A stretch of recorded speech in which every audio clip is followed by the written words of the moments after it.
Ikhwan semua untuk berdiri ngadep pemakaman.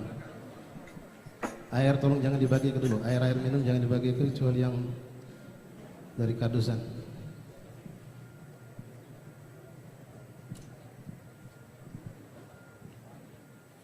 Salamullah ya sadah minar rahman ya isyakum. Salamullah ya sadah minar rahman ya isyakum. Allah jinakum qasadnakum talabnakum. Salamullah ya sadah minar rahman ya isyakum. La tughifuna bihimmatikum wa jalwakum. Salamullah ya sadah من الرحمن يغشاكم. أهبونا وأعطونا طاياكم هداياكم. سلام الله يا سادة من الرحمن يغشاكم. لا حياتم ظني فهاشاكم وهاشاكم. سلام الله يا سادة من الرحمن يغشاكم. عدنا إذا أتيناكم وفزنا حين زرناكم. سلام الله يا سادة من الرحمن يغشاكم. أقوم وأشفع فينا إلى الرحمن مولاكم. سلام الله يا سادة من الرحمن يغشاكم. أقوم وأشفع فينا إلى الرحمن مولاكم. سلام الله يا سادة من الرحمن يغشاكم. أقوم وأشفع فينا إلى الرحمن مولاكم. سلام الله يا سادة من الرحمن يغشاكم. عسى نحظى عسى نعطى مزايا من مزاياكم. سلام الله يا سادة من الرحمن يغشاكم. عسى نظر عسى رحمة تغشانا وتغشاكم. سلام الله يا سادة من الرحمن يغشاكم. سلام الله حياكم وعين الله ترعاكم. سلام الله يا سادة من الرحمن يغشاكم. وصلى الله مولانا وسلمنا أتيناكم. سلام الله يا سادة من الرحمن يغشاكم. المختار شافعنا ومنقذنا وإياكم. سلام الله يا سادة من الرحمن يغشاكم. الله يا سادة من الرحمن يغشاكم. سلام الله يا سادة.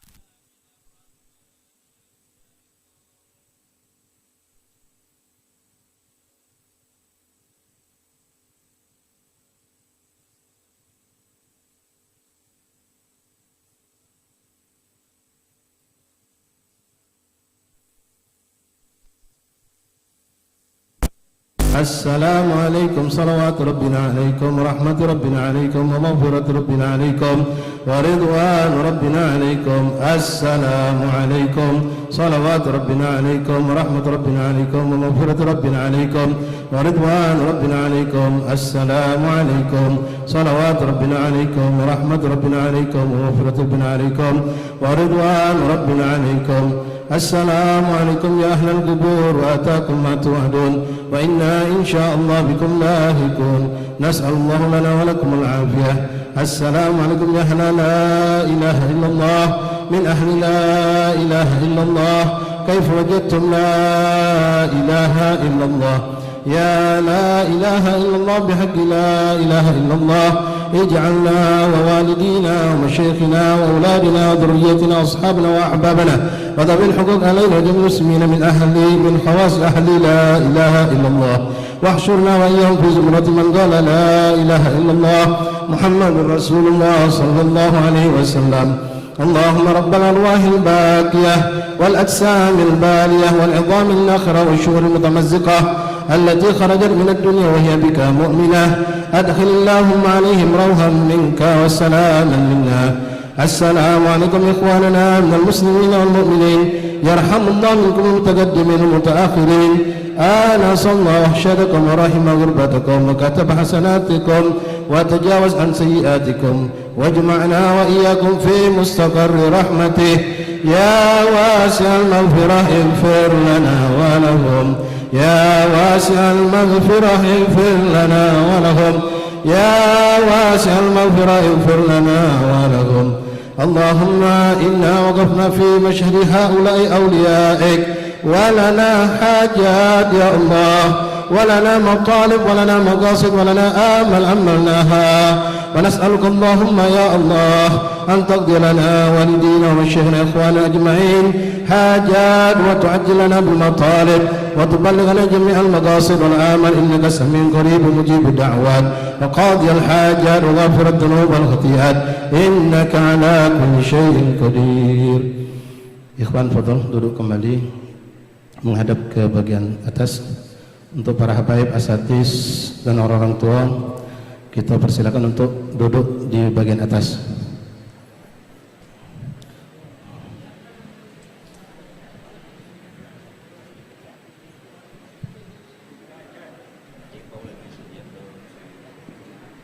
Sekali lagi kami harapkan untuk jamaah sekalian minta tolong yang punya HP jangan diupload atau diposting atau di lab.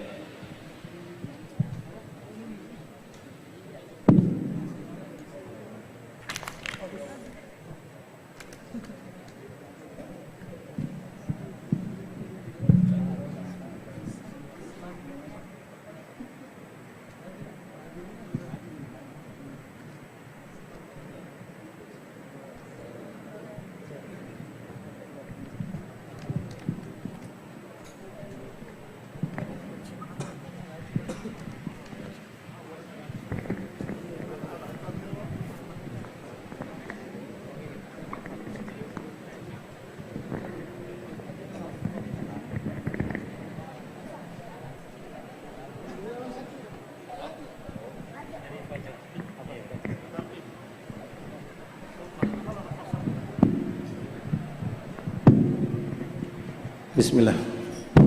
Tolong jalan tetap dikasih buat nanti yang duduk di depan, jangan dipenuhkan.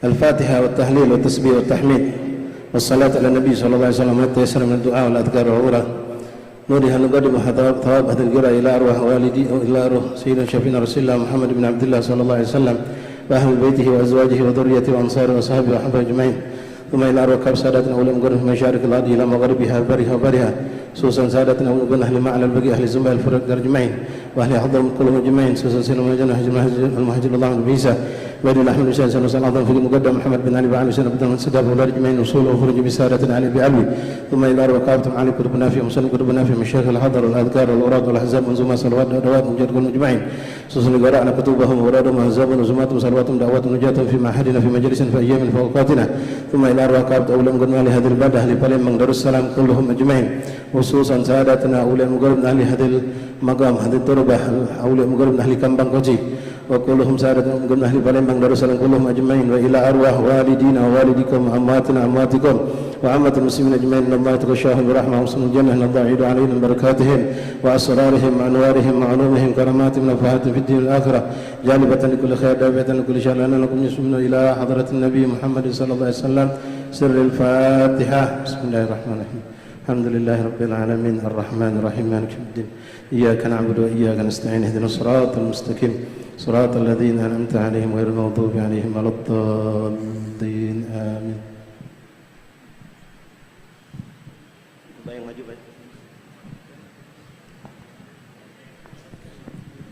أعوذ بالله من إن الله وملائكته يصلون على النبي يا أيها الذين آمنوا صلوا عليه وسلموا تسليما اللهم صل على أسعد مخلوقاتك حبيب الله سيدنا محمد وعلى آله وصحبه وسلم عدد معلوماتك ومداد ذا كلماتك كلما ذكرك الذاكرون غفل عن ذكرك الغافلون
أجمعين وحسبنا الله نعم الوكيل نعم المولى ونعم النصير ولا حول ولا قوة إلا بالله العلي العظيم نستغفر الله العظيم نستغفر الله العظيم نستغفر الله الغفور الرحيم أفضل ذكري واعلم أنه لا إله إلا الله لا إله إلا الله لا إله إلا الله سيدنا محمد رسول الله صلى الله عليه وسلم كلمة حق علينا إن شاء الله تعالى آمين آمين لا إله إلا الله إلا الله لا إله إلا الله لا إله إلا الله لا إله إلا الله لا إله إلا الله لا إله إلا الله لا إله إلا الله لا إله إلا الله لا إله إلا الله لا إله إلا الله لا إله إلا الله لا إله إلا الله لا إله إلا الله لا إله إلا الله لا إله إلا الله إلا الله لا إله إلا الله لا إله إلا الله لا إله إلا الله لا إله إلا الله لا إله إلا الله لا إله إلا الله لا إله إلا الله لا إله لا إله إلا الله لا إله إلا الله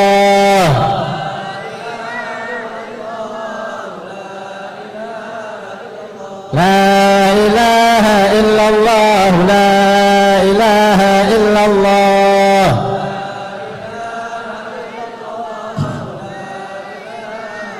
لا إله إلا الله سيدنا محمد رسول الله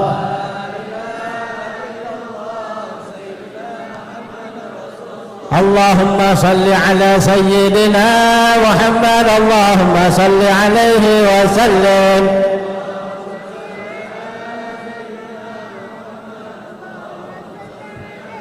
اللهم صل على سيدنا محمد اللهم صل عليه وسلم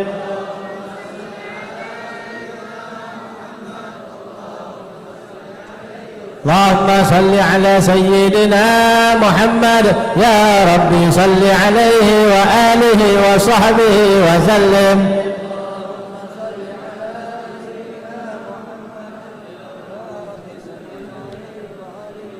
سبحان الله وبحمده سبحان الله وبحمده سبحان الله وبحمده سبحان الله وبحمده سبحان الله وبحمده سبحان الله وبحمده سبحان الله وبحمده سبحان الله وبحمده سبحان الله وبحمده سبحان الله وبحمده